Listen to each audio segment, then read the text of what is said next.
केरल देश में एक मेधावी नामक राजा राज्य करते थे। शत्रुओं ने उनके देश पर चढ़ाई की। युद्ध में महाराज मारे गए।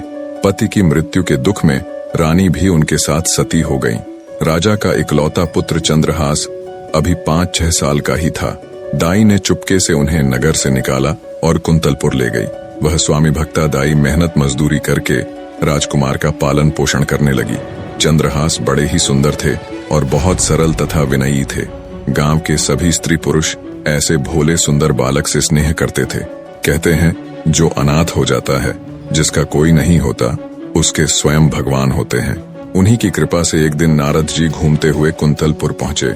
बालक को एक शालग्राम की मूर्ति देकर नाम मंत्र बता गए। नन्हा बालक देवर्षि की कृपा से हरिभक्त हो गया।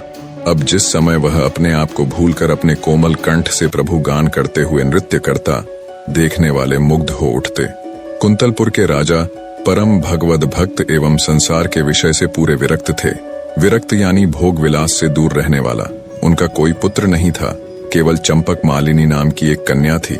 महर्षि गालव को राजा ने अपना गुरु बनाया था और गुरु के उपदेशानुसार वे भगवान के भजन में ही लगे रहते थे। राज्य का पूरा प्रबंध मंत्री धृष्ट बुद्धि करता था। मंत्री की अलग से भी बहुत बड़ी संपत्ति थी।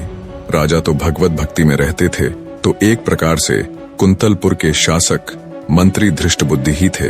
उनका मदन नाम का योग्य पुत्र था, जो उनकी राज कार्य में सहायता करता था।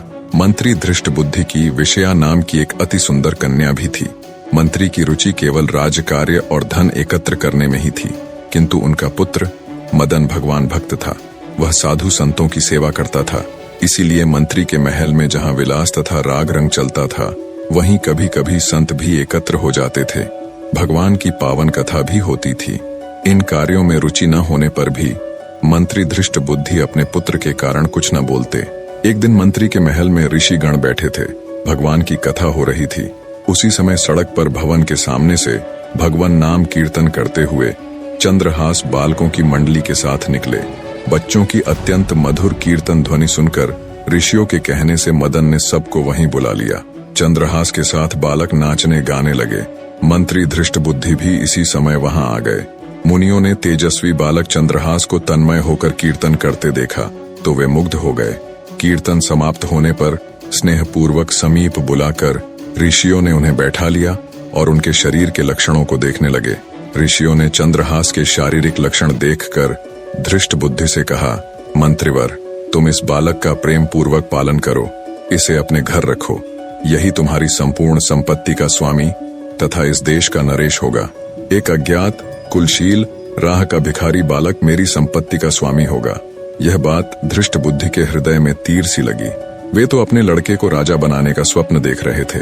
अब एक भिक्षुक सा लड़का उनकी सारी इच्छाओं को नष्ट कर दे, यह उन्हें सहन नहीं हो रहा था। उन्होंने किसी से कुछ कहा नहीं, पर सब लड़कों को मिठाई देने के बहाने घर के भीतर ले गया। मिठाई देकर दूसरे लड़कों को तो उन्होंने विदा कर दिया, केवल चंद्रहास को रोक लिया।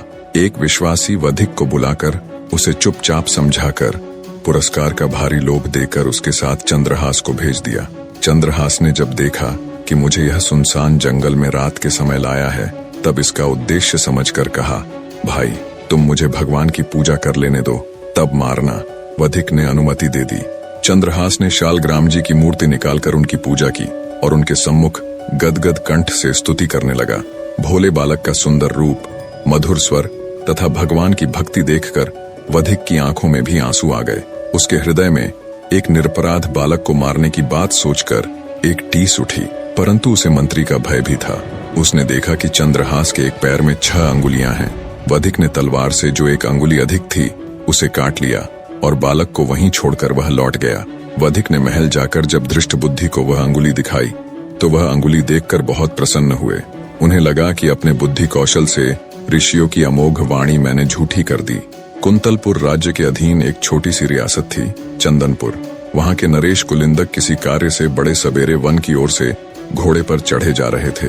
तभी एकाएक उनके कानों में बड़ी मधुर भगवान नाम कीर्तन की ध्वनि पड़ी। कटी अंगुली की पीड़ा से भूमि में पड़े पड़े चंद्रहास करुण कीर्तन कर रहे थे। राजा ने कुछ दूर से बड़े आश्चर्य से देखा कि एक छोटा देव कुमार जैसा बालक भूमि पर पड़ा है। उसके चारों ओर अद्भुत प्रकाश फैला है। राजा की कोई संतान नहीं थी। उन्होंने सोचा, कि भगवान ने मेरे लिए ही यह वैष्णव देवकुमार भेजा है। घोड़े से उतरकर बड़े स्नेह से चंद्रहास को उन्होंने गोद में उठाया, उनके शरीर की धूल पोंछी और उन्हें अपने राजभवन में ले आए। चंद्रहास अब चंदनपुर के युवराज हो गए। यज्ञोपवीत संस्कार होने के पश्चात गुरु के यहाँ रहकर उन्होंने वेद, वेदांग तथा शास्त्रों का अध्ययन किया। राजकुमार ने अस्त्र शस्त्र चलाना तथा नीति शास्त्र आदि सीखा। अपने सद्गुणों से वे राज परिवार के लिए प्राणों के समान प्रिय हो गए। समय बीतने के साथ राजकुमार चंद्रहास अब एक हट्टा कट्टा सुंदर नौजवान बन चुका था। राजा कुलिंदक ने अब उन्हीं पर राज्य का भार छोड़ दिया।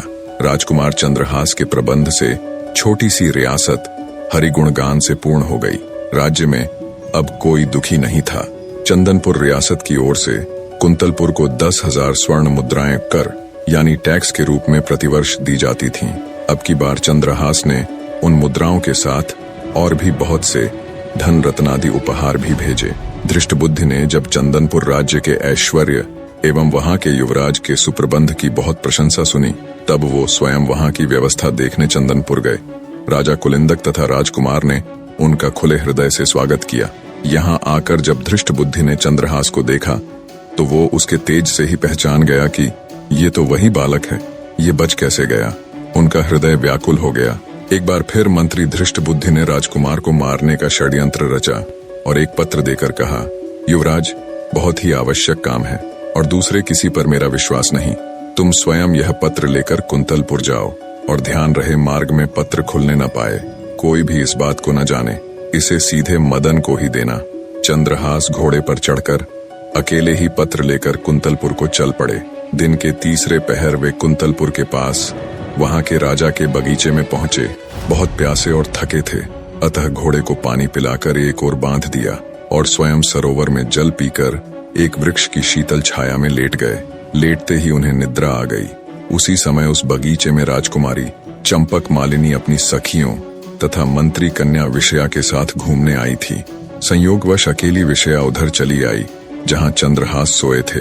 इस परम सुंदर युवक को देखकर वह मुग्ध हो गई और ध्यान से उसे देखने लगी। उसे निद्रित कुमार के हाथ में एक पत्र दिख पड़ा।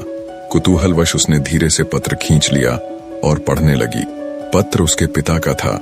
उसमें मंत्री ने अपने पुत्र को लिखा था, इस राजकुमार को पहुंचते ही विष दे देना। इसके कुल, शूरता, विद्या आदि का कुछ भी विचार न करके मेरे आदेश का तुरंत पालन करना। मंत्री की कन्या को एक बार पत्र पढ़कर बड़ा दुख हुआ। उसकी समझ में ही न आया कि पिताजी ऐसे सुंदर देवकुमार को क्यों विष देना चाहते हैं। सहसा उसे लगा कि पिताजी इससे मेरा विवाह करना चाहते हैं। वे मेरा नाम लिखते समय भूल से या अक्षर छोड़ गए। उसने भगवान के प्रति कृतज्ञता प्रकट की कि पत्र मेरे हाथ लगा, कहीं दूसरे को मिलता तो कितना अनर्थ होता। अपने नेत्र के काजल से उसने पत्र में विष के आगे उससे सटाकर या लिख दिया, जिससे विषया दे देना पढ़ा जाने लगा।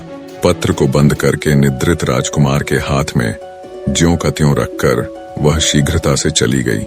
चंद्रहास की जब निद्रा खुली तब वे शीघ्रता पूर्वक मंत्री के घर गए।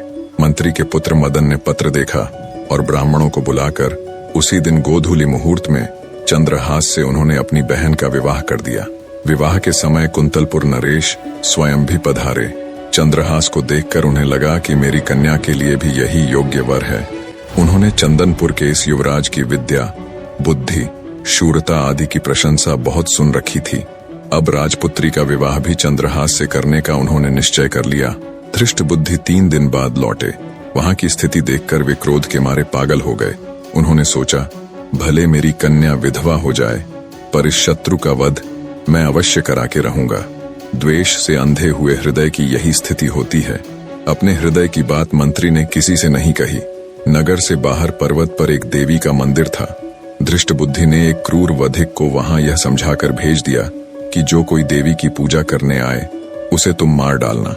मंत्री ने चंद्रहास को कहा कि अब तुम मेरे दामाद हो गए हो। हमारी कुल प्रथा के अनुसार शादी के बाद भवानी जी की पूजा की जाती है। मंत्री ने चंद्रहास को सायंकाल बिल्कुल अकेले जाकर देवी की पूजा करने का आदेश दिया। इधर कुंतलपुर नरेश के मन में वैराग्य हुआ।